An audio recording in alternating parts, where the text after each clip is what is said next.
What's up, guys? Welcome to your 96th Android tutorial for the new Boston. And what we're going to do in this tutorial, sorry by the way for ending that last tutorial abruptly, but it was taking too much time, so I just clipped it kind of where I thought it should be clipped. But what we did in the last tutorial, we basically set up a shared preference type variable or instance of a class.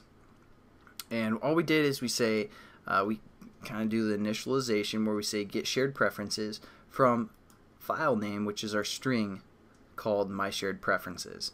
We could have also done, just like my shared preferences here in quotations or something like that, and it would have worked. But what we did is we set up a static variable that won't change, so we're just going to use that. And you'll see that in a lot of examples when you work with data or just examples in general. So what we did is, again, we set up this variable to get the shared preferences of this file name and kind of the default setting, which was 0. Now what we're going to do is we're going to use an editor to kind of edit the information and then save it as well. So we're going to again do that within our save button that we created.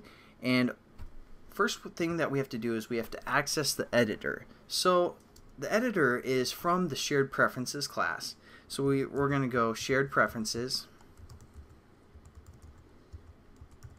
dot, and then you can see some of the things that the shared preferences class has. One of them is an editor, and then we can set up our variable called editor or something like that.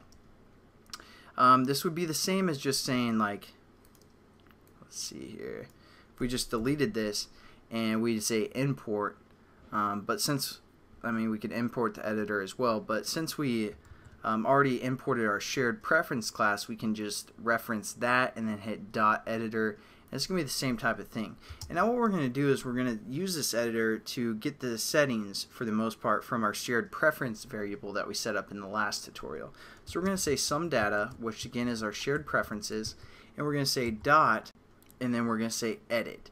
So we're basically editing our shared preference variable, and then we're going to save it. So that's basically going to allow us to edit this variable, and then what we're going to do is we're going to say our editor, and then we say dot, and we can use the put methods like put boolean, put int, float, long, but we're saving a string. So we're going to say put string, and within its arguments it's going to take a value or a key and then our value.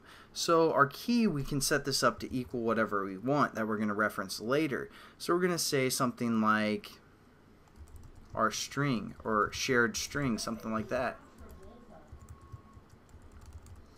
And then we can reference this later because, again, this is the key, and the actual value is going to be from our edit text that we set up again in our last tutorial.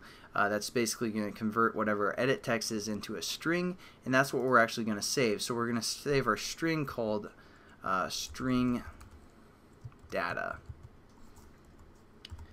So again, basically this is the way that you use shared preferences is it's a key and a value system where we set up a key reference and then we apply a value to that key reference, and then we can kind of use the editor to change things and then save it again. And again, the purpose of the shared preference class is just to save like these type of values, strings, booleans, anything that you'd probably consider as a preference, like our on and off check that we used earlier in the series for the music. So it's kind of just to save a certain value, and for this example we're saving a string. So we're going to put our string in, and then what we need to do is we just need to say our editor, and we just need to finalize it basically. So we're going to say editor.commit, and that's basically going to say, hey, we've changed everything that we need to, and just commit to that, and we're good to go.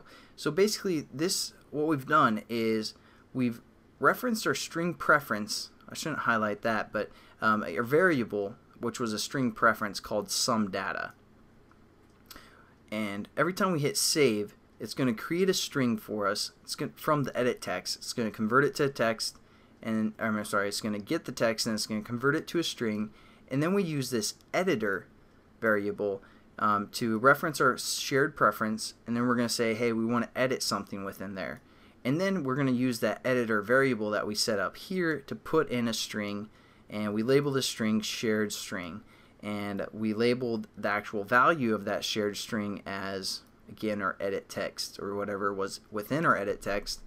And then we're going to say, yeah, we've made the changes we want to, commit to that and make it happen.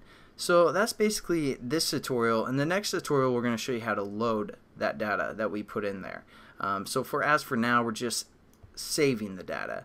So hopefully that made some sense. I know in the last tutorial it kind of ended abruptly and didn't explain too much, but hopefully that made some sense. And I'll catch you guys in the next tutorial. Have a good one.